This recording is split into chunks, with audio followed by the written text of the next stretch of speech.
Voilà encore un numéro qui risque d'être un tout petit peu compliqué. C'est des choses qui arrivent, que voulez-vous? C'est peut-être les numéros impairs qui sont comme ça, qu'est-ce que vous voulez? 181e épisode des Technos, c'est tout de suite, c'est maintenant.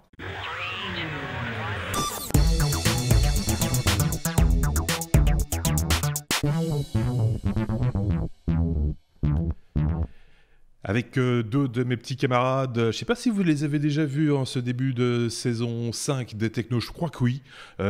Il s'agit de Sébastien, celui qui a des cheveux et pas de barbe, et de Bruno qui n'a pas de cheveux. Voilà, ça c'est pour le... Mais une barbe, voilà, une naissante on va dire. Oui, chez Seb aussi d'ailleurs. 3 jours.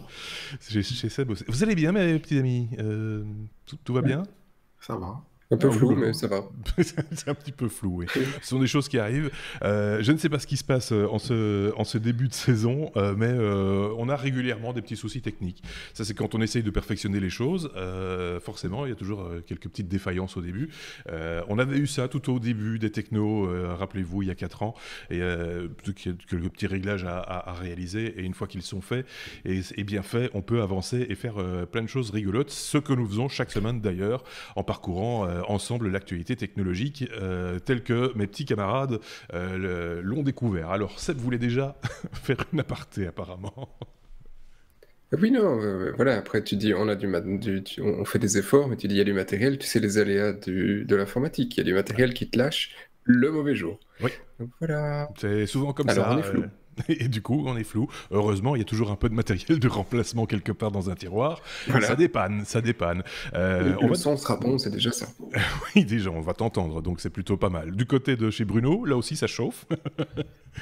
Oui, ça chauffe. C'est des mises à jour aussi sur Mac. Donc, toute nouvelle version de macOS. Il y a des petits problèmes de compatibilité à gauche et à droite encore. Voilà, donc ça, ce sont les joies de l'informatique. J'avais un patron qui disait « Oh, ça marchera jamais, ces trucs-là. » Il avait peut-être pas tout à fait tort. Ça marche toujours, mais pas toujours à 100%. Donc voilà. On va peut-être arrêter de se plaindre et passer à l'actualité technologique. Il n'y a pas vraiment de courrier des auditeurs cette semaine. J'ai vu qu'on avait répondu à tout le monde, là où il y avait des questions qui se posaient, etc. Que ce soit sur l'épisode complet ou que ce soit sur un des sujets, puisqu'on vous le propose également à la découpe, comme on dit chez le boucher. Chaque semaine, vous le savez, vous avez la possibilité d'attendre la nuit du samedi au dimanche pour qu'on vous propose des sujets sujet par sujet. Et donc, vous pouvez comme ça consommer les technos en fonction de ce que vous appréciez le plus comme type d'actualité technologique. Voilà qui est dit. Merci d'avance pour les pouces vers le haut sur YouTube, pour les étoiles sur les applications de podcast et autres. Merci pour les commentaires également. Merci de vous abonner. Merci de parler de nous à vos amis si vous avez des amis. On peut y aller maintenant, je pense, avec la première lettre. La lettre A comme Amazon. De quoi s'agit-il? D'Amazon qui annonce des nouveaux produits Alexa. Ça, c'est mon avis pour Bruno. Je dis une bêtise. Et oui. C'est pour Bruno. C'est ça. Bien entendu, les objets connectés, oui. Les assistants, c'est pour moi. Oui. Voilà. Et donc, je suis de très près, effectivement, Amazon. Et là, ils ont annoncé vraiment toute une série de produits. Parfois un peu loufoque, vous allez voir. Donc voilà, on va y aller. Hein. On ne va pas s'attarder trop sur les produits, sachant que ça sera toujours lié à Alexa, donc leur assistant personnel. Donc on aura, première chose, un four à micro-ondes. Et oui, voilà, je vais faire télé-shopping maintenant. Un four à micro-ondes à $60 connecté, Wi-Fi, avec intégration d'Alexa. Voilà, donc c'est pas mal quand même. Hein. Et donc on dit à son four, on dit à Alexa, quoi? On lui dit 30 secondes à 600 watts? C'est ça qu'on lui dit? Exactement. Et on va dire, par exemple, rajoute-moi 30 secondes. Et ça va rajouter 30 secondes. Ah oui. C'est aussi simple que ça. Faut pas se tromper, quoi. Rajoute-moi 60 minutes. Oh, zut, merde. Là, c'est foutu. Bon, y a un écran quand même qui montre ce qu'on fait, mais imaginez dans une cuisine, vous êtes en train de cuisiner, le four à micro-ondes est en train de décongeler quelque chose, voilà, ça peut être bien. Bon, autre invention. Voilà, on passe à la suite. Oui, parce que alors, télé-shopping, voilà. Qu'est-ce qu'on aimerait on avait fait un hors-série Sonos il y a quelque temps, à l'été. En fait, là, avec ces prochains produits Echo, donc Amazon Echo, ils veulent vraiment concurrencer Sonos. Donc, Amazon se lance vraiment dans le multi-room et dans l'audio de qualité. Donc, on avait présenté certains produits Sonos comme le Sonos Amp, donc qui se connecte, enfin qui a un amplificateur intégré qui se connecte à des haut-parleurs de qualité. Et en fait, donc Amazon a lancé donc le Echo Amp aussi. Ils sont pas allés chercher trop loin au niveau du nom, Ça, je vois, mais qui fait exactement la même chose. D'accord. Donc voilà, c'est un amplificateur intégré et qui est complètement lié à tous les services de streaming que Alexa supporte et donc est commandable par la voix aussi. Si je comprends bien, si je comprends bien, c'est quoi? C'est du matériel Sonos vendu sous la marque Amazon ou non, pas du tout. Non, c'est vraiment un produit Amazon, mais concurrence. Enfin, c'est vraiment une copie des appareils qui existent chez Sonos. Et à côté de ça, ils ont sorti le Echo Link, qui est la même chose sans amplificateur. Ces produits-là existent aussi chez Sonos. Donc, ceux qui ont l'image pourront voir les deux produits. Ils ont profité aussi pour renouveler toute leur gamme de haut-parleurs connectés existants. Donc, il y a le Echo Dot, donc la version petite. Il y a l'Echo normal, donc un peu plus grand. Ils ont maintenant sorti un subwoofer. Et oui, encore un produit qu'ils ont un peu copié chez les concurrents. Et ils ont sorti un produit qui vient de sortir, en fait, qu'ils ont annoncé par la suite. C'est l'Echo Input. C'est la même chose que l'Echo Dot. Donc, c'est avec l'Echo Dot, c'est le plus petit modèle avec un haut-parleur. Là, l'Echo Input, c'est sans haut-parleur. Donc, il permet en fait, c'est une petite galette qui se met quelque part, qui a une sortie jack ou une connectique Bluetooth qui permet donc d'être relié à d'autres enceintes Bluetooth déjà existantes. Et donc, à prix réduit, parce qu'il est à $35, permet en fait d'avoir un assistant dans chaque pièce. C'est un peu le but c'est un peu l'équivalent du Chromecast audio, si je dis pas de bêtises, ou du AirPlay. Sauf qu'il a des micros.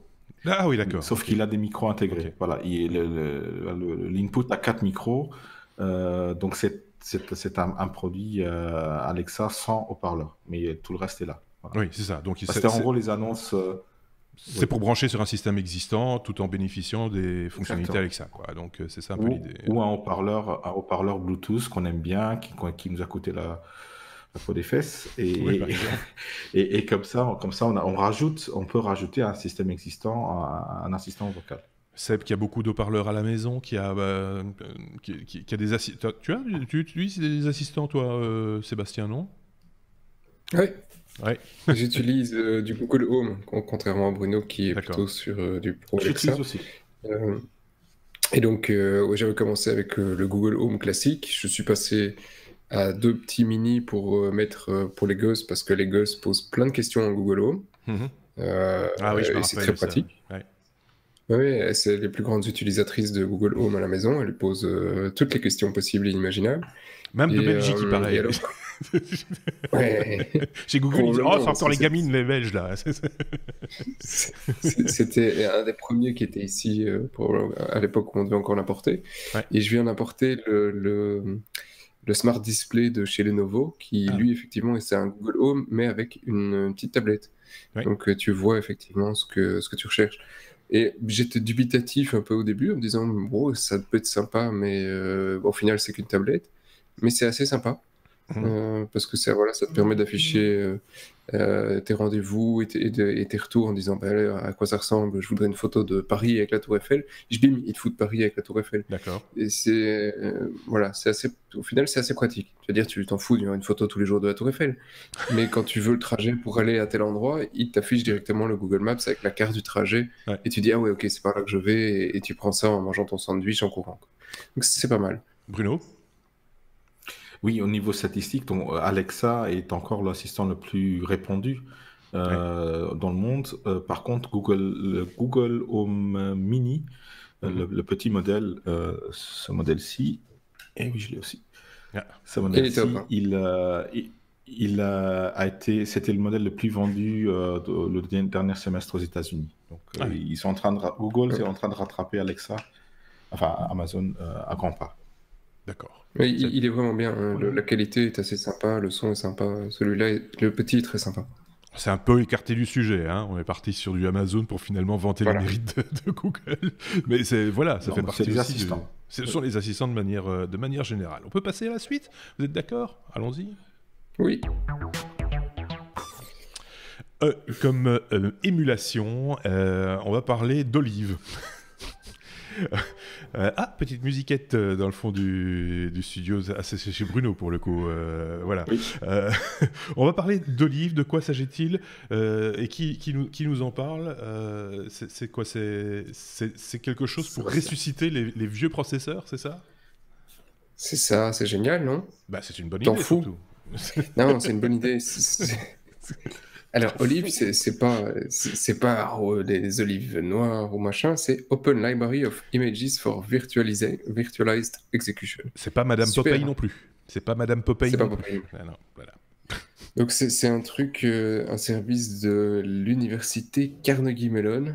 Mhm. Et en fait, les gars sont partis du principe que quand tu écrivais un truc sur un bout de papier, tu avais une certaine pérennité. Hein, tu peux espérer que ton bout de papier, si tu as de la chance, soit toujours là dans 100 ans. Mhm. Si tu as beaucoup de chance qu'il est bien conservé.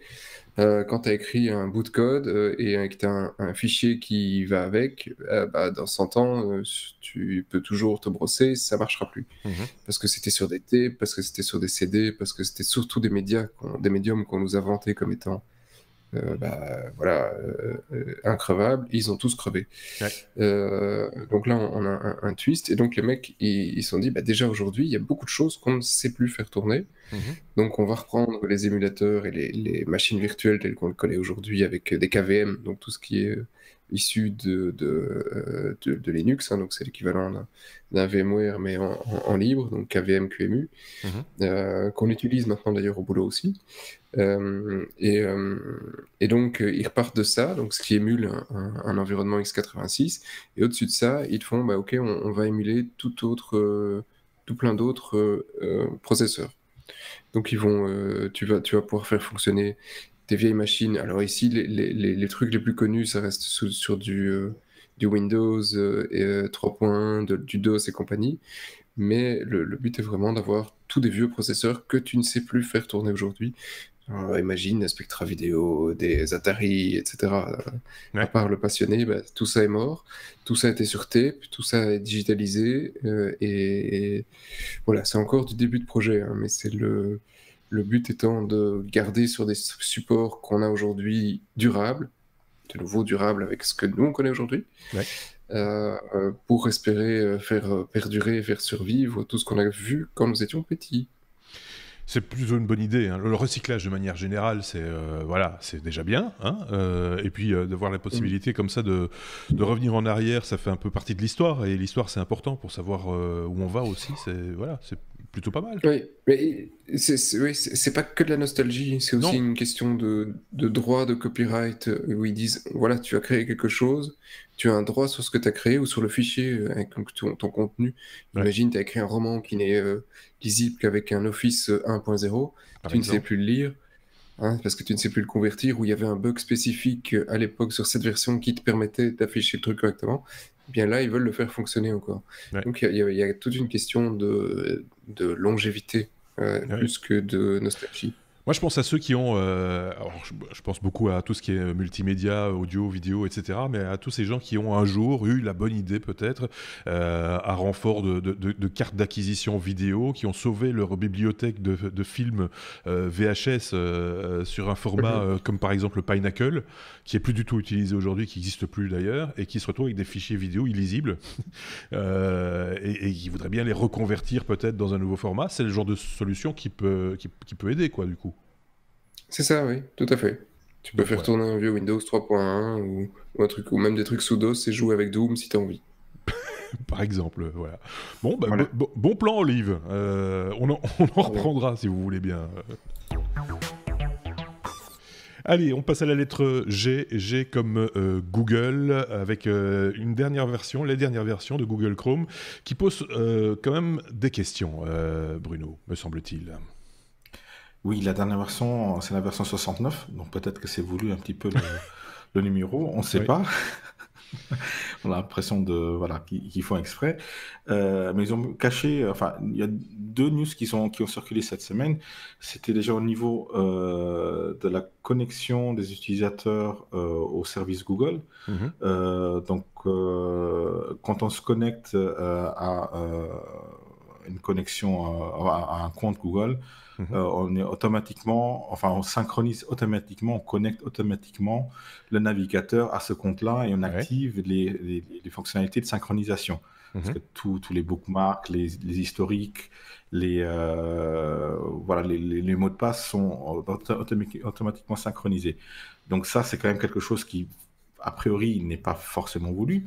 Parce qu'on utilise un navigateur, on va se connecter pour, par exemple, aller consulter ses mails dans un navigateur public. Par exemple, il va automatiquement commencer à synchroniser, par exemple, il va automatiquement commencer à synchroniser les mots de passe. C'est quand même problématique. Voilà, donc ils ont promis que dans la prochaine version, heureusement, on va pouvoir faire un opt-out, donc se désinscrire à cette connexion automatique. Donc c'est pas mal. Donc, mais ils vont par défaut, elle va quand même être là. Ce qui m'étonne un petit peu, pour avoir fait l'expérience pas plus tard que la semaine dernière, je me suis connecté à enfin pas une nouvelle machine, je m'étais déconnecté au préalable, je me suis reconnecté comme tu le disais, donc avec Chrome, je partais d'une connexion comme si c'était une autre machine, comme si c'était une nouvelle machine, et par défaut, il n'a quand même pas fait la synchronisation, c'est-à-dire qu'il me l'a proposé, mais est-ce que c'est déjà une des mises à jour qui est proposée ou... C'est possible que ce soit une sous-version, effectivement. Donc, ou alors c'est au niveau peut-être des droits de différents pays qu'ils ont peut-être adapté cela en fonction des lois. Ça, c'est possible. Ou c'est un bug. Ou c'est un bug. Mais là, très honnêtement, et donc du coup, là, tu as le choix. Évidemment, là, par contre, une fois que tu as décidé de synchroniser, pour aller te désynchroniser, il faut un peu chercher quand même. Et c'est pas immédiat. Et c'est pas... Enfin, c'est un peu flou. Soyons clairs. C'est un peu flou. Voilà, deuxième problème, donc justement, donc c'est un peu lié à ça, c'est que souvent on a envie de partir de zéro, donc de faire table rase et d'effacer les cookies, les données, etc. Bah justement, beaucoup de gens se sont rendus compte qu'en effaçant les cookies, Chrome va effacer tous les cookies, sauf ceux de Google. En fait, il va les effacer, il va les remettre. Donc, on reste connecté, par exemple, si on était connecté à un service Google, vu que ça fonctionne généralement via cookies, on va... C'est une série de procédés, mais les cookies en font partie. Et donc, on va rester connecté. Donc, ce qui pose un autre problème. Donc, on veut repartir de zéro, on veut peut-être oublier cet ancien compte et ne plus être connecté. C'est pas ça. Seb te dirait que... Donc, ça aussi... Seb te dirait que Chrome c'est le mal, qu'il faut passer tout de suite à Firefox, s'entraîner. De toute façon, oui, mais le problème avec Chrome, c'est que c'est pour l'instant le navigateur le plus utilisé au monde. Donc ce genre de, on va dire, bourde, voulu, intentionnel ou pas, c'est quand même assez ballot de la part de Google. Oui, c'est ballot, mais en même temps, moi j'ai de plus en plus l'impression, mais me trompais-je, qu'on essaye un peu le truc, et puis si ça passe, tant mieux. J'ai l'impression qu'on joue un peu à ça, et c'est pas que Google, c'est aussi Google, mais ça a été d'autres fabricants dans des news précédentes, les années précédentes. Tout d'un coup, il y a quelqu'un qui découvre une fonctionnalité cachée, et dit « Ah bah oui, c'est un bug ». Mais pendant ce temps-là, pendant toute la période où on ne savait pas qu'il y avait ce soi-disant bug, ça a servi à quelque chose à un certain moment. Donc voilà, je trouve ça un petit peu facile après de dire « Ah, c'est juste un bug ». Je ne sais pas ce qu'en pense Seb. Il n'est pas toujours d'accord avec moi, Seb, il a peut-être raison aussi. Oui, écoute, moi personnellement, je suis plus, tu sais, ça fait depuis toujours, je suis collé à mon Firefox et j'en démords pas, à part pour l'un ou l'autre truc où effectivement je lance un Chrome, et là c'est assez pratique. Mais j'estime, voilà, si j'ai un choix, le navigateur Firefox fonctionne tout aussi bien, ce choix est libre, ce choix est fonctionnel. Pourquoi j'irais prendre un truc qui est propriétaire? J'ai rien contre Google là-dessus, parce qu'ils font des trucs qui, ma foi, sont assez sympathiques. Et j'ai rien contre le fait d'être traqué, parce que tu vois, j'utilise des services d'assistants pour lesquels je suis content d'avoir cette information. Mais quand à partir du moment où j'ai le choix et que le libre me donne exactement les mêmes propositions, les mêmes services, bah, je comprends pas pourquoi j'irais me bloquer avec ça. Ouais. Oui, c'est une question de choix au départ, quoi. Parce que c'est vrai que les fonctionnalités, moi je suis bien content aussi quand je vais au boulot, par exemple, de retrouver tous mes raccourcis et les liens qui vont bien, etc. dans mon Chrome. Et Firefox fait la même chose, tu vois. Et donc, voilà, s'il y a moyen de le faire de manière plus transparente, pardon, là, évidemment, c'est encore mieux. Donc, Firefox le fait pour toi aussi, c'est crypté, c'est chez eux, tu vois, donc tous ces services existent. Ouais. Donc, voilà. On va faire l'effort d'essayer un peu plus Firefox, tous. Hein, chez vous aussi. Ouais. C'est l'évangélisation selon Firefox. Non, mais c'est vrai, il faut s'ouvrir, j'allais dire, aux nouvelles technologies. C'est pas le cas, mais de temps en temps, changer de navigateur, ça permet aussi de redécouvrir des choses qu'on avait un petit peu oubliées. Voilà. Moi, j'utilise Netscape encore, ça va. Oh, il m'a bien fait rire, celui-là. Tiens, encore la lettre G comme Google. Cette fois, c'est Seb qui va parler parce que bon, il y a quand même encore quelques griefs à rajouter à Google par rapport aux emails et ce que les tiers peuvent en faire. C'était aussi dans la presse cette semaine. Oui, alors c'est bien, c'est que tu as dit en intro qu'on avait fini de râler, maintenant on peut passer aux actus. Je pense que dans les actus, on fait quand même 1 sur 2, on va faire que râler. Oui, c'est un peu ça. C'est un peu notre image, hein. On râle, on aime bien râler. Et là, c'est un des services que Google que j'ai jamais réussi à utiliser parce que je suis toujours resté bloqué sur le fait que des gars aient accès à mes emails parce que c'est professionnel ou personnel et que c'est hosté sur des machines dont je ne contrôle pas la sécurité ou même qui a accès à ces datas. Et donc, autant on nous dit pendant des années que personne ne lit les mails, et finalement on dit que peut-être si, quand même, s'il y a besoin. Autant maintenant, pendant l'été, Google s'était fait épingler par quelques sites en disant « Dites les gars, on pense quand même que quand on installe des applications, les gars, ils vont sniffer dans mes mails. Et Google a réfuté, et finalement, ils viennent quand même de dire « Allez, ouais, en fait, on leur donne quand même accès à vos mails. » Donc, je veux dire, ça me choque un peu, personnellement. Donc, tu vois, tu vas utiliser Gmail et tu vas le lier à... Il y avait des applications à l'époque où tu pouvais lier des infos de ton contact à ce qu'il trouvait sur LinkedIn. Oui. Donc c'est sympa, tu vois, le mec, tu reçois un mail et tout de suite, automatiquement, tu vois sa fiche, tu vois sa fiche et tout. Ouais. Des applications comme ça, je tire pas sur celle-là, hein, c'est juste pour donner un exemple. Ouais. Des applications comme ça ont accès du coup à tout le contenu de ton email, et de tous tes mails, surtout Gmail. Et avec qui tu parles, etc. Et qui tu parles, etc. Et donc, bon, voilà, je trouve ça un peu extrême. Alors, ils ont promis effectivement qu'ils faisaient une vérification des applications, que tout ça passait par un processus de vetting, etc. Et qu'ils allaient s'arranger pour que tout ça soit plus transparent et plus visible pour l'utilisateur. En attendant, ça fait des années que les applications qui sont là sur Gmail que tu installes, comme Addon, eh bien, en plus de Google qui avait accès, tu donnes accès à plein d'autres boîtes, à tous tes mails. Je veux dire, prochaine fois, je mets mes mails en public, hein, ce sera directement plus facile. Oui, c'est ça, fais un blog. Rien à cacher, quoi. Hein.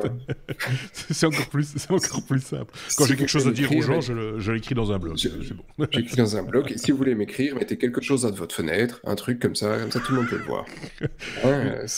C'est rigolo, il n'y a pas tellement longtemps, j'ai entendu quelqu'un, mais peut-être était-ce moi, qui disait c'est quand même pas vu, pas pris. Quelque part, c'est de nous, encore une fois, encore un exemple de truc. On a découvert ça, où c'est sorti un peu dans la presse, machin, etc.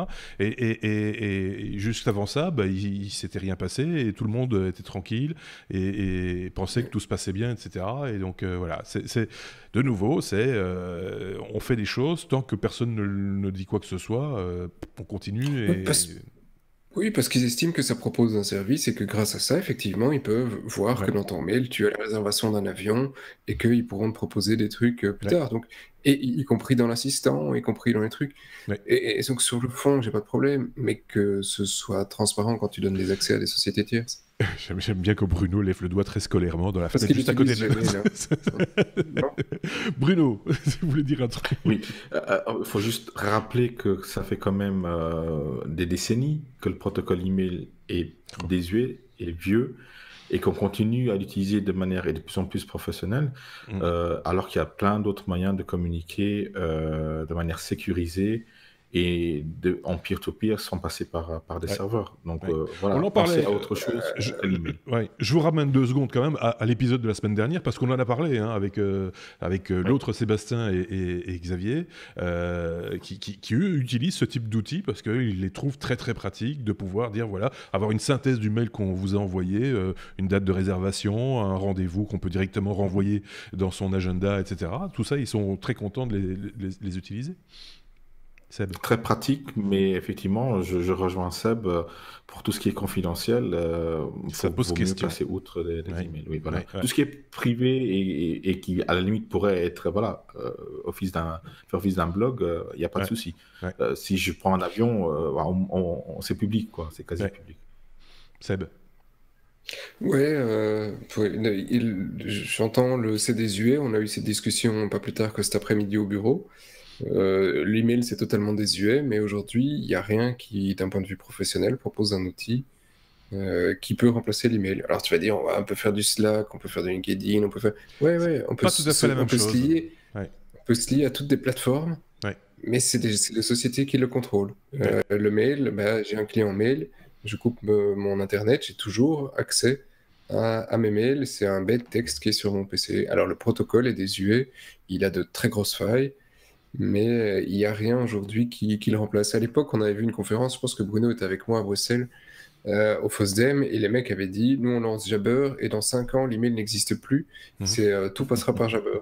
Alors, le FOSDEM, pour préciser quand même pour nos amis français, le FOSDEM, c'est une réunion, c'est annuel ou tous les 2 ans, je ne sais plus maintenant. C'est annuel. C'est un peu tout ce qui est logiciel libre, hein, en gros, qui se réunit, voilà, et qui échange, qui présente des open source. Voilà, free, open source, etc. Avec de temps en temps des conférences, je pense. Beaucoup de conférences, c'est la plus grosse en Europe. Ouais, c'est ça, c'est une grosse conférence. Et voilà, il y a un marketplace aussi, je pense. Enfin, il y a plein de choses autour de ça. Donc les gens se rencontrent et peuvent comme ça essayer des choses. Et il y a des tendances qui en ressortent régulièrement. Oui, et il y a des mecs qui viennent du monde entier. Il y a vraiment des gourous, si ça vous intéresse. Je vous enjoins à aller voir le site du FOSDEM, c'est en fin février ou un truc comme ça en général. Ouais, à Bruxelles. Le prochain, c'est en 2019. À Bruxelles, au campus de l'ULB, donc l'université, à Bruxelles. L'Université libre de Bruxelles, si ça vous tente. Si l'un d'entre vous met le lien dans la news, on rajoutera le lien aussi. C'est facile, c'est fosdem.org. Voilà, c'est encore plus simple. Fosdem.org, allez jeter un petit coup d'œil pour en apprendre plus et pour suivre un peu cette actualité. Et puis de là aussi, vous partirez sans doute vers des sites locaux près de chez vous. Il y a certainement... comme on dit, des barbus avec des chemises à carreaux et des bits 4 couleurs dans la poche qui font également le trait d'union entre guillemets à ce niveau-là. On aura certainement encore l'occasion d'en reparler. Je pense qu'on a bien épuisé le sujet G comme Google. Je ne sais pas ce que vous en pensez pour la semaine, c'est bon là. Hein. Tout à fait. Allez, la lettre I. I comme Instagram. On ne parle pas souvent d'Instagram, Bruno. On va parler des fondateurs d'Instagram qui, bizarrement, quittent le navire. Oui, on aurait pu aussi dire F comme Facebook, parce que c'est vraiment plutôt ça le problème. On aura d'ailleurs plus tard une deuxième news qui va en parler. Donc les 2 fondateurs d'Instagram ont effectivement quitté le bateau. Ils ne donnent pas trop de... Donc c'est Kevin Systrom et Mike Krieger qui ont quitté le rôle de directeur général et directeur technique de la société. Ils ne donnent pas vraiment de raison à ça, mais on suppose que c'est lié au fait de l'incapacité de Facebook à garder les données confidentielles et toutes les histoires qui tournent autour. Donc ça, c'est vraiment un problème et on se rend compte un petit peu que toutes les boîtes qui sont rachetées comme cela par Facebook continuent à fonctionner. Certaines sont fermées, mais les plus grosses continue à fonctionner, mais que souvent, les fondateurs, les dirigeants ne sont pas d'accord avec la philosophie de Facebook. Donc ça pose problème un peu sur la viabilité après de ces services. Et là, ça pose un gros problème à Facebook au niveau de la crédibilité dans les rachats qu'ils vont prévoir dans le futur des acquisitions de sociétés et de services, parce que ceux-là auront quand même un petit peu le couteau sous la gorge et se diront ce qui va nous arriver, ça ce qui est arrivé à Instagram, à WhatsApp, on va voir. Ouais. Donc voilà, c'est pas de très bon augure pour Facebook. Bon, on sait qu'il y a de plus en plus d'utilisateurs qui quittent Facebook, les plus jeunes, pour Instagram, donc ce qui est quand même reste un service maintenant Facebook, donc il reste un petit peu dans le domaine, et d'avoir des fuites d'utilisateurs, de données d'utilisateurs et de la monétisation au niveau des utilisateurs, c'est ça qui pose problème à ces gens qui ont créé quelque chose qui n'a rien à voir, ou qui à la base ne devait rien à voir avec l'argent. Donc c'est une réaction, c'est un peu par rapport à l'éthique en fait, qui a cette réaction. Si je comprends bien, voilà, on ne se retrouve plus dans ce produit qu'on a pourtant créé et dans les décisions qui sont prises par la maison mère, j'ai envie de dire. Sébastien, peut-être une réaction ou pas, je sais pas. Je te sens dubitatif. Oui, non, une réaction. Oui, j'ai pas envie de défendre Marc parce qu'il en a pas besoin, il a assez d'argent. Je pense. Je pense, hein. Mais, enfin, l'argent n'achète pas tout, hein. C'est clair. Mais les mecs d'Instagram qui se sont fait racheter, ou comme WhatsApp, hein, ils savent qu'ils se sont fait racheter pas par une ONG, ils se sont fait racheter par une boîte commerciale qui fait sa vie sur de la publicité. Donc la plupart des startups, le but d'une startup, soyons honnêtes, hein, ils peuvent raconter tout ce qu'ils veulent dans leurs vidéos. Le but des startups et des gars qui montent des boîtes, c'est d'une certaine manière un jour la monétiser, la revendre et en créer une nouvelle. Pourquoi ? Parce qu'on est tous le même type de profil, c'est des créateurs et ils ont une idée, et c'est pas des gens qui sont là pour faire ça jusqu'à la fin de leur jour. Ils ont une idée, elle est fonctionnelle, le bébé tourne, plus besoin d'eux, ils s'en vont, ils font autre chose. Parce qu'ils ont envie de créer autre chose. Il suffit de regarder des gars comme Tesla. C'est une forme de fuite en avant permanente pour le créateur de start-up, c'est un peu ça l'idée. C'est ça, c'est comme l'artiste peintre à l'époque, il a fini son chef-d'œuvre, il en fait un autre. Tu vois, tu restes pas devant le truc à le contempler. Quand tu as créé une boîte comme Instagram, à un certain moment, ton truc, s'il est monétisable et qu'il commence à faire de l'argent, tu te transformes plus tu n'es plus dans un contexte de création, tu es dans un contexte de gestion. Tu vois, comme on a Apple aujourd'hui, un Apple, il n'est pas dans une création, il est dans une gestion, tu as des gestionnaires, tu as la même chose chez Google et chez d'autres. C'est un autre métier, c'est un autre profil, et donc pour moi c'est normal que ces gens se barrent. Alors ils se barrent parce qu'ici ils invoquent en claquant la porte, c'est pour ça qu'on s'en va, comme ça ils gardent une belle image et ils peuvent faire autre chose. Mais le but premier c'était de vendre leur société. Donc là faut rester réaliste, c'était leur but. Mais c'est vrai que du coup en même temps partir avec de l'argent, parce que comme tu le disais ils ont touché des pépettes quand même, hein, donc sans doute pour créer quelque chose d'autre, et en même temps c'est une opportunité de se laver un petit peu et de se blanchir en quelque sorte, hein, de sortir de là un peu en chevalier blanc avec des piles toutes neuves et de pouvoir aller briller ailleurs, sans doute sur un autre projet qui, on le souhaite pour eux, sera un succès. Et puis voilà, ça se passe un petit peu comme ça. Je ne le critique pas personnellement, hein, je connais pas ces gars, et peut-être qu'effectivement ils ont une morale au-dessus de toute épreuve, mais voilà, ça fait partie, c'est le business et c'est comme ça dans toutes les startups depuis toujours quasi. Ouais, on passe à la suite. P comme protestation. Là, vous avez le panneau, pas content. La résistance descend dans la rue contre Salesforce. C'est Bruno qui en parle, je pense, de cette affaire-là. Non, c'est Sébastien. C'est moi. Bah voilà, on continue dans cette voie-là, j'ai envie de dire. Je râle. Voilà, pas content. Pas content. et je suis pas le seul, il y a plein de gens qui ont été râlés parce que c'est la Dreamforce, donc c'est la conférence annuelle de Salesforce. Salesforce, pour rappel, pour ceux qui connaissent pas, c'est un des CRM les plus connus au monde, hein, les plus utilisés. Ils valent plusieurs milliards de dollars. Ils font beaucoup de pépettes et ils sont utilisés par beaucoup de sociétés. Et ils ont signé un contrat avec le CPB. Voilà, vous ne connaissez pas ce que c'est, mais les gens qui râlent, ils le connaissent bien. C'est donc le département des douanes et des frontières américains. D'accord. Et ces gens, effectivement, enforcent, mais je ne sais plus comment on dit en français, donc appliquent la tolérance zéro de l'immigration américaine de Trump, c'est-à-dire on sépare les enfants des parents. Et donc ça fout un petit peu le moral à zéro de ces manifestants qui se sont dit c'est Salesforce qui vend ses services à cette administration, qui permet donc un meilleur service entre guillemets pour traquer les immigrants. Et donc Salesforce doit avoir une position et une obligation éthique et morale et terminer ce contrat. Donc là, on en revient un peu à ce qu'on a déjà sorti dans les précédents numéros où là on parlait de retail. Bah, ici, c'est pareil. Donc les gens considèrent que les marques et les sociétés doivent prendre une position positive et responsable vis-à-vis de la société et s'engager. Et c'est vraiment dans le même sens qu'on ressort ici. Salesforce doit s'engager contre l'administration Trump en arrêtant son contrat. Je pense pas qu'ils auront succès, un gain de cause là-dessus. Mais je trouve ça assez amusant.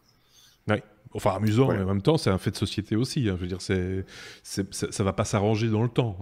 Et finalement, demander un peu d'éthique aux entreprises, c'est pas non plus enfin, c'est intéressant aussi de temps en temps. C'est obligatoire. Oui. Vu qu'on va dans chaque année et chaque numéro même de podcast, on a l'impression qu'on va de plus en plus vers on sort de la démocratie pour aller vers une gestion étatique par les sociétés, on n'en est pas tellement loin. Si tu leur demandes pas de morale, si tu n'as pas de contrôle sur ces sociétés, on est mal barré. Oui, donc de nouveau, j'ai envie de dire affaire à suivre. On aimerait bien ne pas avoir à le faire, à le suivre. C'est pas vraiment notre propos non plus, parce que ça fait partie des informations liées au web, aux technologies, aux entreprises, enfin de tout ce dont on a l'habitude de parler ici. On aime bien en général amener des sujets qui nous inspirent et qui etc. Et il faut aussi faire ce constat-là de temps en temps, dire attention, tirer la sonnette d'alarme. Il y en a d'autres qui le font certainement mieux que nous et dont c'est l'objet. C'est pas le nôtre nécessairement, mais quand ça se présente, il faut le faire. On râle souvent, hein. On râle souvent, oui. Mais ça, on dit souvent, ouais, mais c'est des Belges. Ça, voilà, ça, on dit de temps en temps de nous, mais voilà, on nous aime bien quand même, paraît-il, donc c'est plutôt positif, je pense, en tout cas, voilà. Allez, on va parler de piratage avec la lettre P, P comme forcément, oui, piratage. On parle de Firefox qui lance Firefox Monitor. Ça, c'est évidemment, c'est Seb qui nous parle de Firefox. J'ai envie.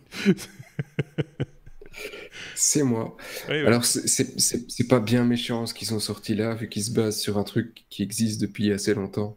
Donc, le site Have I Been Pwned. Donc, en gros, est-ce que tu t'es fait comment dire, avoir, on va dire gentiment. Et le principe est très simple, c'est tu donnes ton adresse email et ils vérifient, et ils te préviennent. Donc tu peux choisir est-ce que tu veux ou pas être prévenu dans le futur. Ils te préviennent donc que tu t'es fait pirater. Alors pas toi personnellement, parce qu'ils s'en foutent de toi. Voilà, toute proportion gardée, mais des sites que tu utilises, comme effectivement du Dailymotion, du Monaco, du Wellstar, et il y en a des dizaines et des dizaines, et il y en a tous les jours. Donc si effectivement ils retrouvent ton adresse email dans les listes des adresses compromises, tu reçois une petite notification pour dire il est temps d'aller changer ton mot de passe. Et un petit rappel. C'est un petit rappel. Il est temps d'aller le changer sur ce site-là en particulier, avec toutes les précautions d'usage, double authentification, des mots de passe partout, des trucs des managers pour les mots de passe, tous les trucs dont on vous a déjà parlé. C'est un petit rappel, il faut aller le voir. Ici, le site existait, mais voilà, Firefox Monitor remet un petit coup de marteau dessus. Je trouve que c'est pas mal.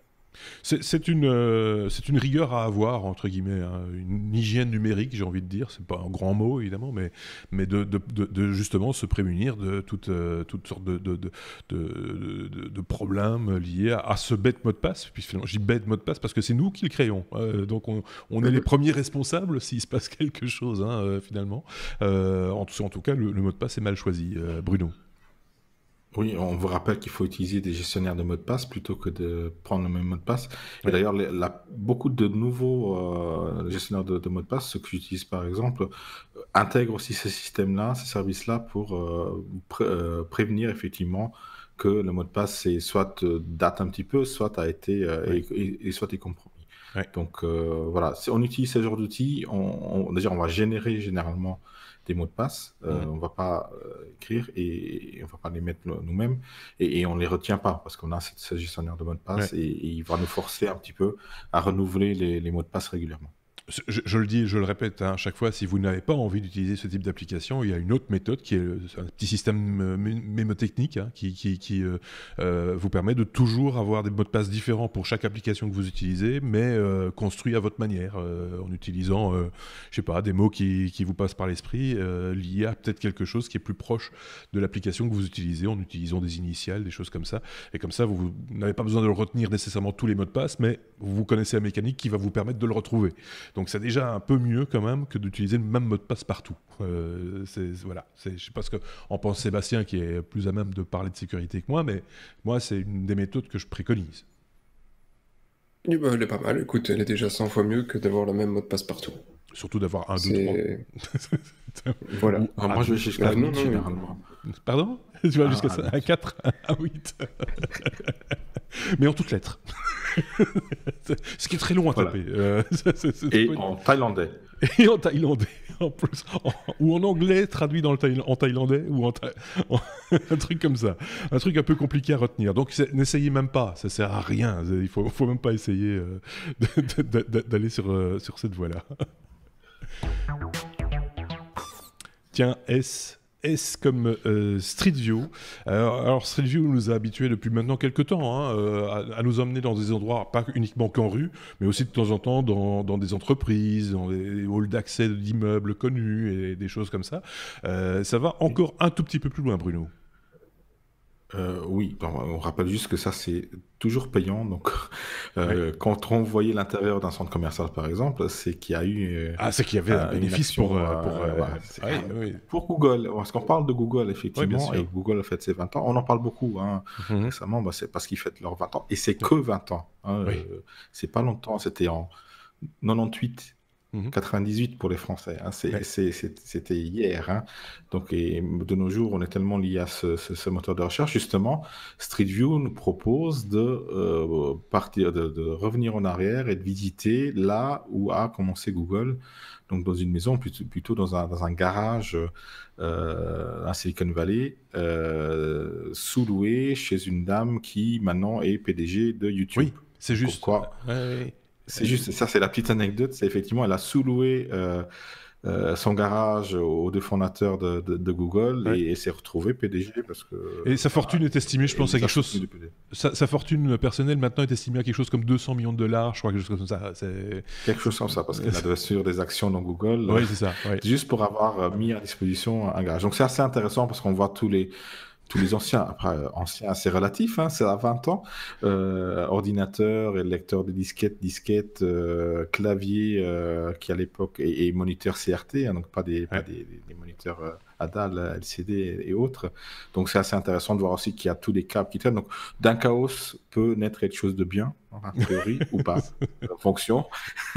Donc, mais c'est assez intéressant, c'est juste une petite brève pour... ils fêtent ça à leur manière aussi, en nous proposant des trucs sympas. Ouais, c'est toujours l'image un petit peu qu'on garde des startups qui ont réussi, la création dans le garage. On parle d'Apple, on parle de Google, etc.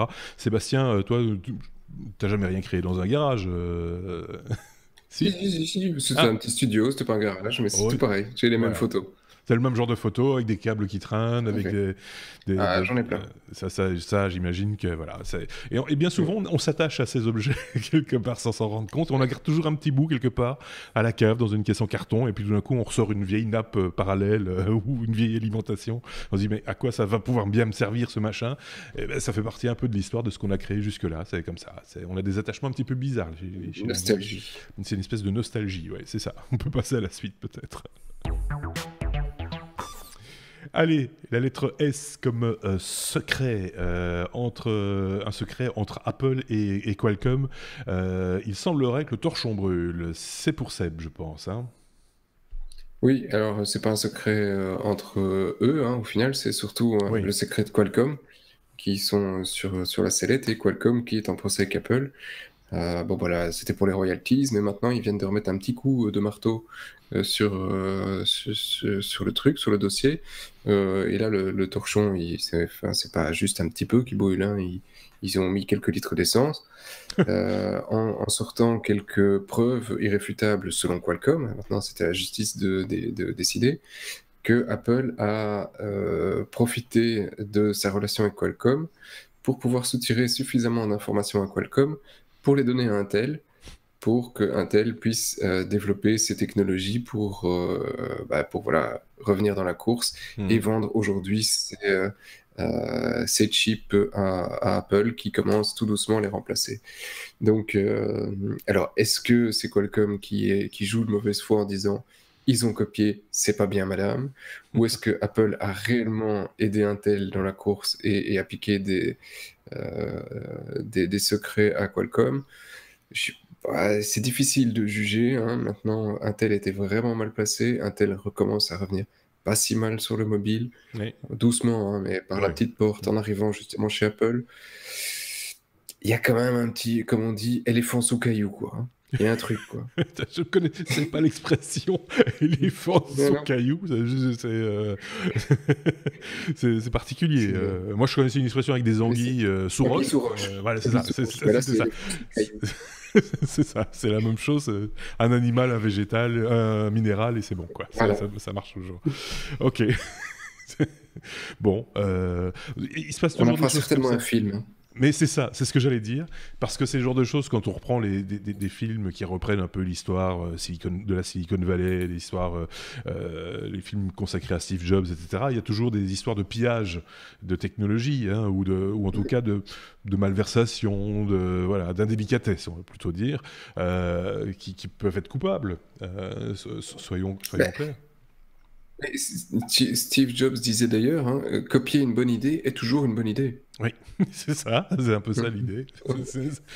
Finalement, ça reste une bonne idée. Et je pense qu'il a bien appliqué, et que les successeurs aussi appliquent bien la maxime en question. C'est un de ses dadas ces temps-ci. Sébastien, à chaque fois qu'il vient dans un épisode, en tout cas depuis le début de cette saison, il nous apporte un sujet transhumanisme. Communiquer par téléphone avec un essaim de drone. Téléphone, drone, essaim, télépathie. Aussi, télépathie. D'accord, ok. C'est la télépathie, effectivement. C'est ma vue qui baisse. Pour le coup, je vais avoir besoin de... ta vue qui baisse. Oui, je vais avoir besoin de transhumanisme à un moment ou à un autre aussi. Donc, télépathie. Encore plus obscur pour moi, hein, cette histoire. Ouais, télépathie. Et donc, quand on parle d'essaim, pour effectivement... Oui, soyons précis. On parle de essaim E2SAIM. Hein, oui. Tu vois, donc... il faut on n'a pas besoin d'être censuré. Pas chaque fois, non. Voilà. Non, mais c'est parce qu'il faut qu'on vous précise un truc, c'est que vous avez remarqué que ces vidéos étaient monétisées par de la publicité. Il n'y en a pas trop. Enfin, en tout cas, on espère qu'elle soit la moins invasive possible. Ça ne nous fait pas vivre, hein. Soyons très clairs, ça paye à peine l'électricité, j'ai envie de dire. Et encore, ou peut-être... Ouais, quoi que tu as une nouvelle télé avec le logo derrière. Hein. C'est pas faux. Mais c'est pas ça qu'il a payé. C'est pas ça qu'il a payé. Et de temps en temps, Google nous dit, ah non, cette vidéo-là, on va pas la monétiser parce que vous n'intéressez pas les annonceurs, parce que vous avez utilisé des termes grossiers comme bistouquette par exemple. Oh merde, ça y est, je l'ai dit. Je suis désolé. C'est pas encore cette fois-ci qu'on va gagner beaucoup d'argent. Non mais voilà, donc il faut le savoir, il y a une forme de censure liée à l'économie chez YouTube aussi. Je vais te laisser parler. Donc des essaims, comme des essaims d'abeilles, quoi, hein, pas d'essaims.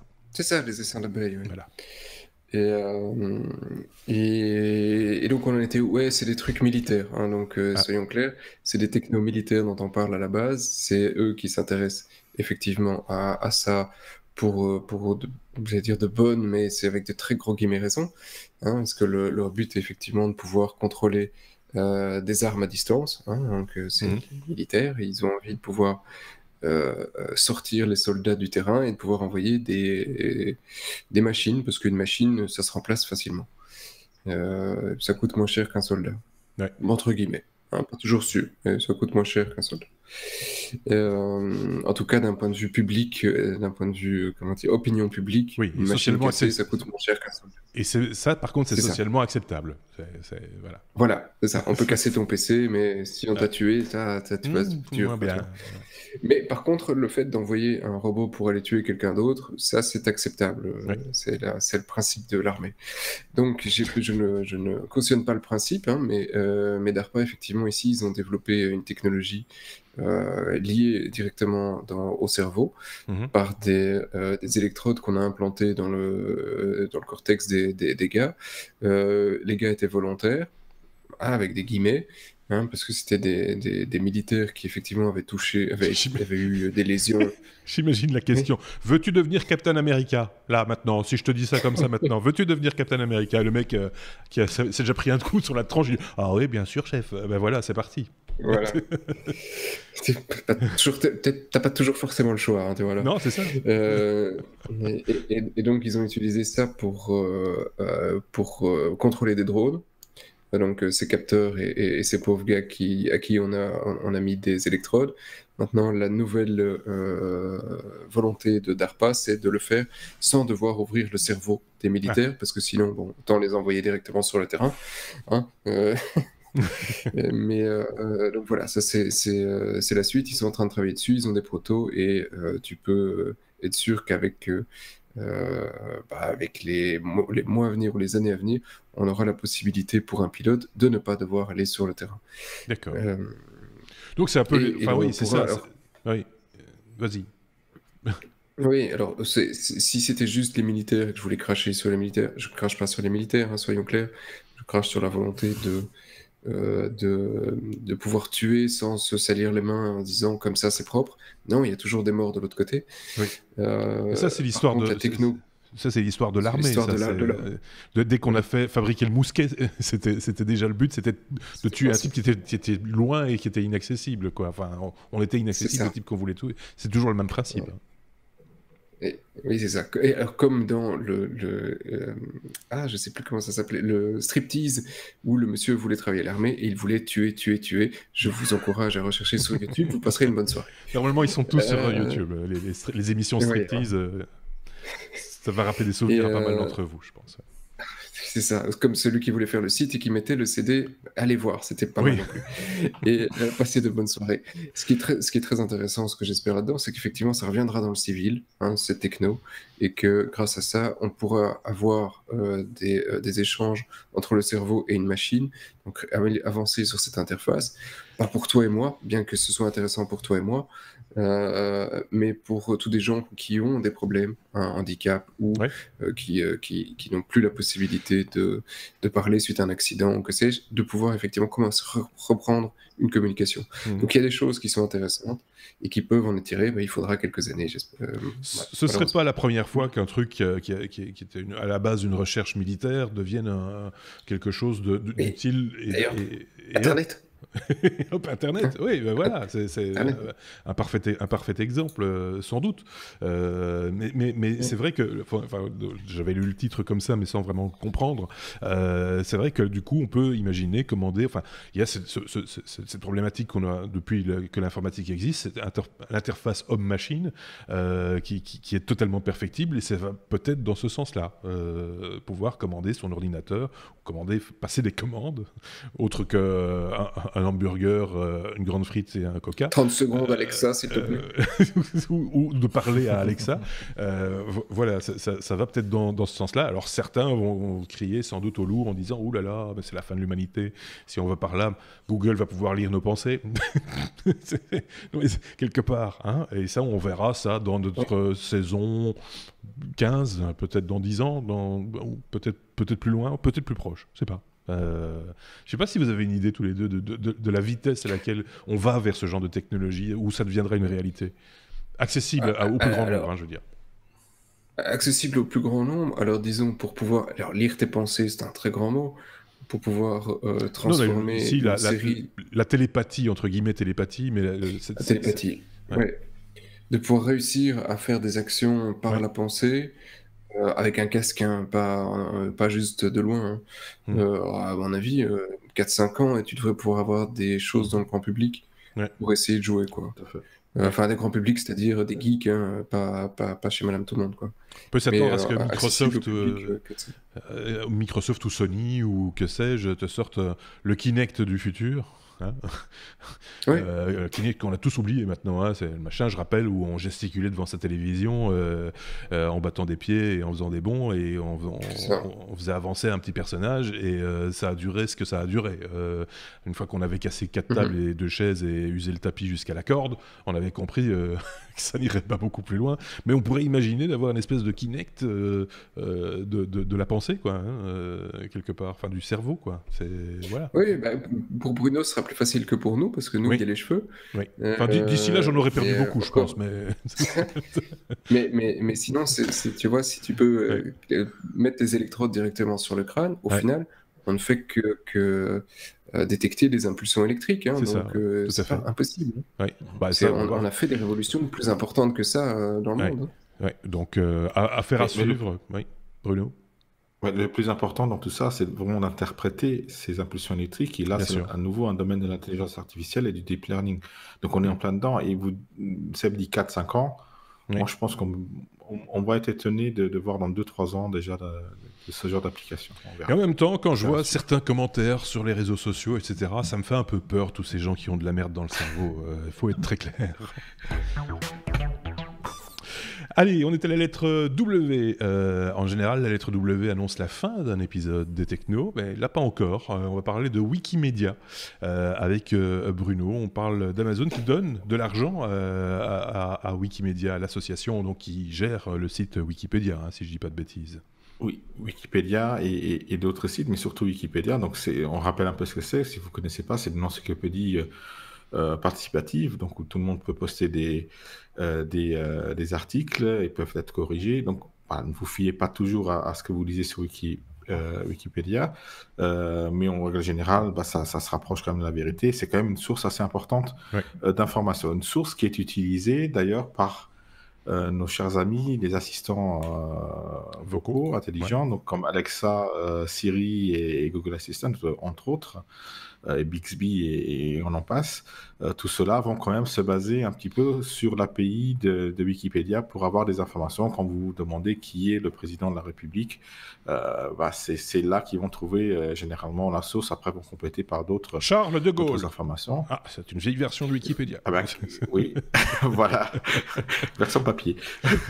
Mais jusqu'à présent, donc ces assistants et donc ces sociétés tiraient un petit peu un profit de ces informations-là, qui sont gratuites à la base, mais de manière sans les rémunérer. Il y avait Apple, Facebook, Google et Microsoft qui, quand les employés faisaient une donation à Wikipédia, en contrepartie donnaient un montant aussi, mais c'était quelques milliers de dollars. C'est un encouragement. Donc pas grand-chose, voilà, finalement. Là, Amazon, qui jusqu'à présent n'avait rien donné à Wikimedia, a quand même décidé de donner $1 million. C'est un bon début, pas mal pour un peu soutenir cette plateforme, et ils s'engagent même à continuer l'effort et régulièrement à donner des pépettes. On va dire qu'$1 million, c'est peut-être beaucoup, mais pour eux, c'est pas grand-chose. D'abord, c'est pas... Alors oui, je suis d'accord avec toi. C'est pas grand-chose pour eux, ça c'est un premier point, soyons clairs. Et deuxièmement, pour une base de données, quand même, je sais pas combien de pages d'articles il y a dans Wikipédia, c'est une somme d'informations qui est, pour ainsi dire, impayable. Donc 1 million, quelque part, je vois Seb qui s'active, il va aller chercher les chiffres pour étayer ce que je dis ou pour me contredire, j'en sais rien, mais je trouve quand même que c'est pas cher payé quelque part. S'il y avait des droits à payer, si c'était un truc si Wikipédia n'était pas Wikipédia mais que c'était une somme d'informations telle que celle-là, les droits à payer seraient énormes pour pouvoir les utiliser sur les plateformes telles qu'Alexa ou autres, non ? Tout à fait, mais il ne faut pas oublier que les contenus ne sont pas eux qui les produisent. Donc cet argent-là servira en fait à l'infrastructure et ça va directement profiter à ceux qui utilisent le système parce qu'il va gagner en rapidité, en stabilité. Donc voilà, ils investissent dans leur fonds de commerce finalement. Oui, c'est une façon de voir les choses. En tout cas, il pérennise, entre guillemets, une structure qui leur rapporte quelque part, enfin, en tout cas, qui leur apporte des informations. Et donc, voilà, Seb a trouvé. Je vois son petit rictus Oui. de satisfaction. Il voulait dire un truc, il a fallu qu'il aille chercher une information pour étayer son commentaire. Et c'est ça que j'aime bien, moi. C'est ça. Et alors, je sais pas, ça va vous rappeler des souvenirs. Je suis sûr que vous avez oublié. Parce que tu dis, effectivement, c'est Wikipédia, il n'est pas arrivé de nulle part. Il y avait des trucs avant qui existaient. Tu vas dire Universaliste, Larousse et tout le bazar. Ouais, non, il y en a un autre qui a essayé ça avant, qui a arrêté en 2009. Je sais pas si tu te souviens ce que c'était. Je crois savoir. Non. Je reviens plus sur le nom, mais... C'est dur à leur trouver le nom, Oui, mais oui. j'ai cherché, j'ai retrouvé.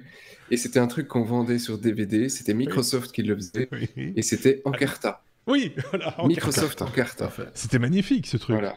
C'était des Ce truc, CD-ROM. à l'époque, c'est ça. Et on avait l'impression, en ayant acheté Encarta, parce que c'est le genre de truc, effectivement, à l'époque que j'ai acheté, qu'on avait le savoir mondial. Oui, c'est ça. C'était. On avait tout. On n'avait plus besoin de l'encyclopédie Universalis et tous ces machins-là. C'était fini. Larousse en 7 volumes, on s'en fout. On avait Encarta. On avait Encarta, alors que le truc, il y avait toutes les définitions, il y avait plein de trucs, et il y avait genre quelques milliers de photos à tout casser. Et avec ça, on avait tout.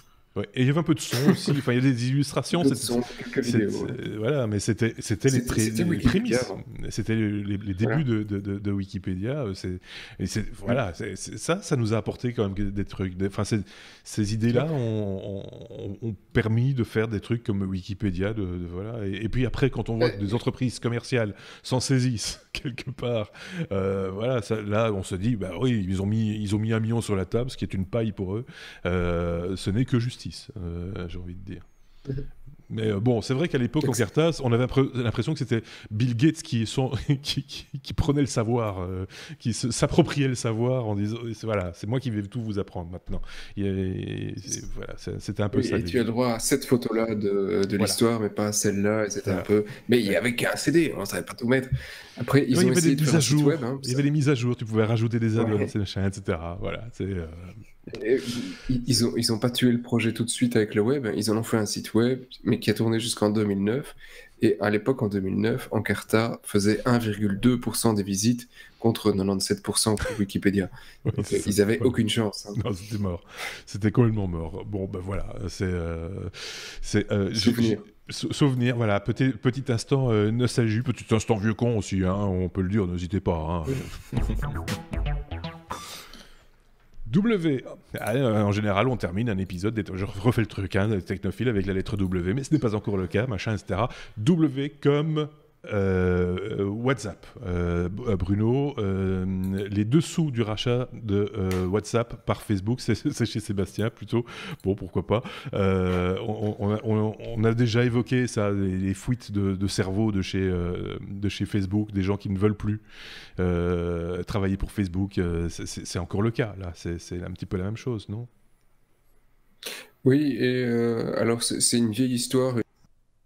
Je vous ai perdu. Oui, je ne sais pas ce qui s'est passé. C'était tout peut-être un petit peu frisé. Mais j'ai eu mon pacemaker s'est arrêté. Continue. Ouais.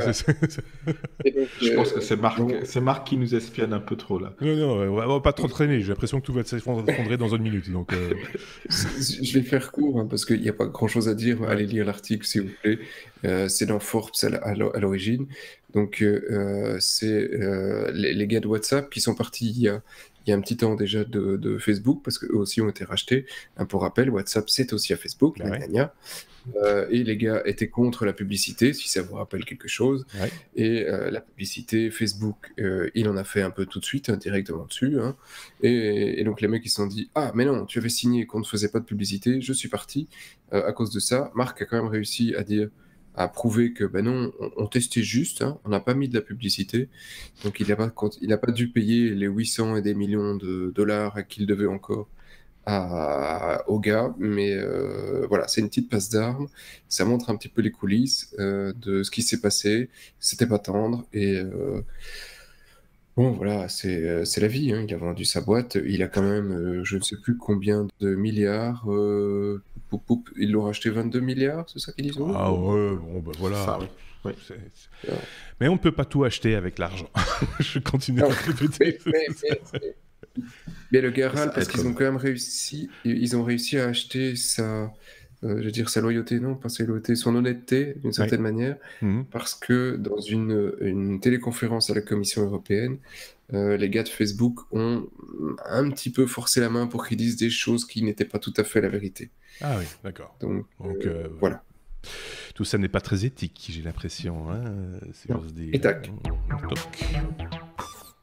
Souvent, les épisodes des Technos se terminent par la lettre W, et c'est le cas cette fois-ci avec la lettre W comme oui mais non. C'est qui s'y colle cette fois-ci? On va parler de... je ne sais plus. Alors, voilà, ils font leur cinéma dans leur coin. C'est vrai, hein. On va parler de robots. Ah oui. On va parler de robots avec Bruno. Ça abuse de rien, c'est de grands enfants. Bruno. Et oui. Voilà, c'est un petit projet Kickstarter hein, que j'aime bien, un projet Kickstarter, surtout ceux qui ne sont jamais menés à bout. J'en ai quelques-uns, ça me fait un peu râler. Oui, je râle pour ça. Ouais. J'attends mon toaster qui dessine des dessins sur mes toasts depuis 2 ans. Ah, tu l'as pas encore eu ce truc? Non, ça n'a pas encore abouti. C'est quand même grave. On l'attend. Mais le jour où tu l'auras, on fera un hors-série. Voilà, elle fera en série d'ailleurs. Et de ce produit aussi parce que je l'ai du coup supporté. Je l'ai en préparant ce numéro, je suis tombé dessus par hasard. Et comme j'avais mon chat qui m'énervait pendant que je préparais ce numéro, je me suis dit, ça va peut-être l'amuser. C'est un petit robot, Varam, ça s'appelle. Ceux qui ont l'image, voilà, verront. C'est dans la tendance, hein, c'est des petits robots sympathiques. Bonne petite bouille, voilà, 2 petits trous. Voilà, tout à fait. Donc, ce robot-ci, c'est quoi sa fonction? Il a deux roues. Donc, il va se déplacer. Il a des yeux, donc il va pouvoir communiquer visuellement avec qui? Mais avec votre animal domestique, avec un chien ou un chat. A priori, c'est prévu pour les deux. Moi, ça tombe bien, j'ai un chat. Ouais. Donc, comme je suis souvent pas à la maison, donc l'idée c'est de le garder occupé, parce que mon chat, s'il n'est pas occupé, il va faire un peu n'importe quoi. Ouais. Et le n'importe quoi, ça pue aussi parfois. Donc, on va le tenir occupé avec un robot, avec un peu d'intelligence artificielle. Donc, qu'est-ce qu'il va faire le robot? Il va déjà motiver l'animal à le suivre. On lui donne une petite croquette. Donc, il a un petit réservoir à croquettes. Il va dégurgiter une petite croquette de son intérieur, on va dire. Elle n'est pas prédigérée. Hein, il chie les croquettes, dis-le, il peut le dire. Non, c'est une bouche, ça sort de sa bouche. Et après, il va... c'est sa bouche. C'est sa bouche, c'est pas son... Non, c'est sa bouche. Ok, d'accord. Je me disais aussi, d'avoir des yeux à cette hauteur-là, ça n'avait pas de sens, mais bon, voilà. Voilà. Et donc, il va capter l'attention de votre animal préféré, et après, il va l'inciter à le suivre, à l'occuper, déjà, première chose, et à se déplacer, donc pour qu'il fasse un petit peu d'exercice pendant que vous n'êtes pas là, parce que les jouets normaux sont inintéressants.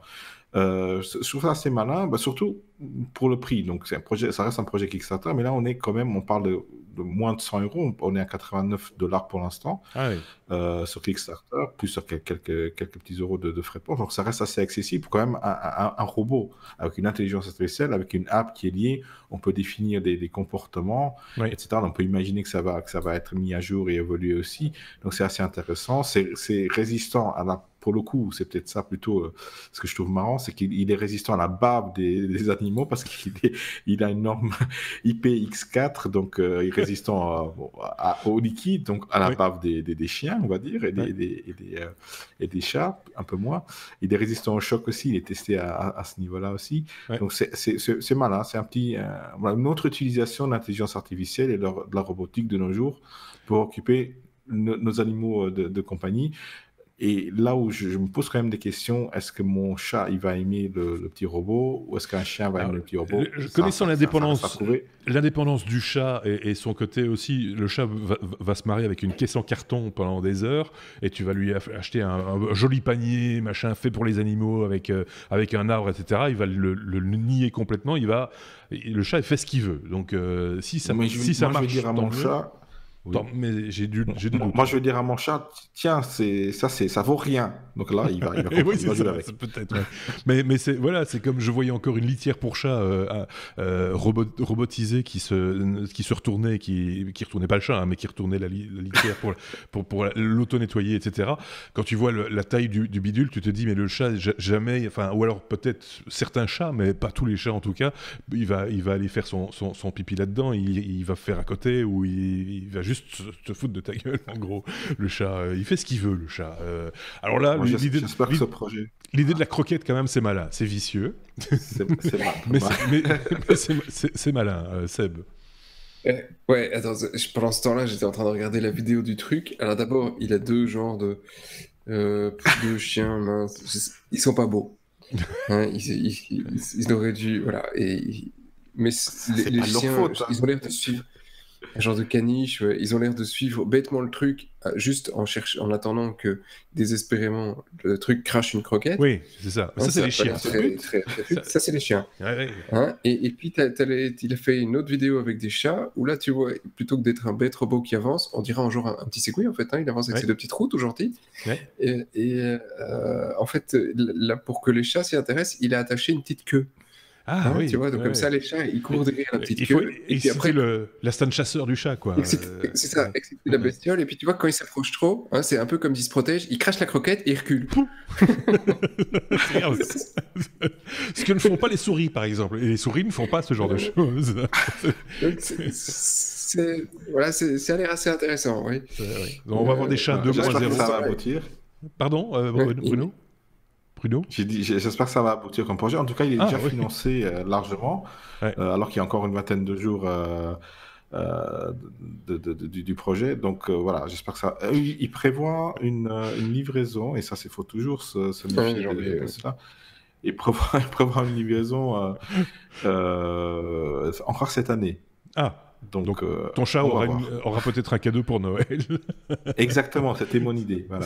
C'était l'idée. La contenance du robot, combien de croquettes on peut c'est dans le ventre du robot ça dépend de la taille du chat, mais de toute façon, c'est à peu près les croquettes qui tiennent presque une journée, parce qu'il va les cracher. Oui, mais je parlais de la contenance. Combien de croquettes peut-on mettre dans le robot? C'est une contenance d'à peu près une quinzaine de centilitres. Donc, parce que un peu plus. Une poignée de croquettes. Parce que si le chat n'aime pas ces croquettes-là, quand tu rentres chez toi, tu vas pouvoir activer le robot ménager qui va aspirer les croquettes, parce que tu vas en avoir partout. Tout à fait. C'est toujours un petit peu le danger. Donc les croquettes, c'est du manger sec, hein, soyons clairs. On ne met pas autre chose dedans, parce que sinon c'est vraiment trop dégueulasse.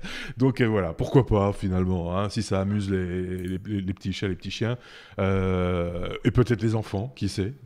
Tu vois, finalement, j'y pense maintenant, mais c'est peut-être une courroie de développement intéressante, de donner, je sais pas, des bonbons à la machine et de cracher les bonbons, ça peut occuper les enfants aussi. Ah ben ça se fait. Ou des femmes. Ça s'appelle les pèses. Oui, c'est ça, des pèses. Ça s'appelle les pèses. Et ici, ce serait une version évoluée et intelligente des pèses.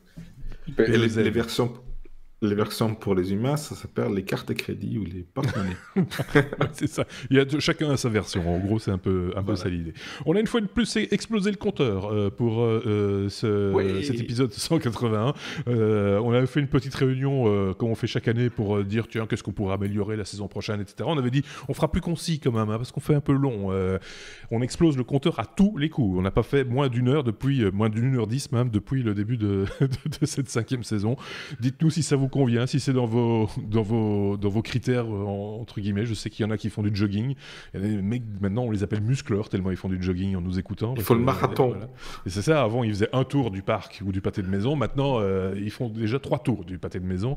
Et donc, ils rentrent crevés à la maison. Donc, on en est désolé, mais c'est comme ça. On est des bavards, on ne peut pas s'en empêcher.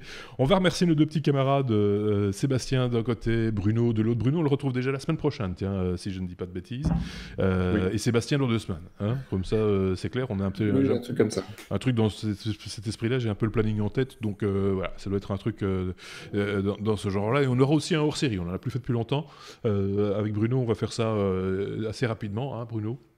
On va faire un petit hors-série sur une caméra. Enfin, on vous montrera ça aussi dans quelques jours ou dans quelques semaines. On verra un petit peu le temps que ça prend.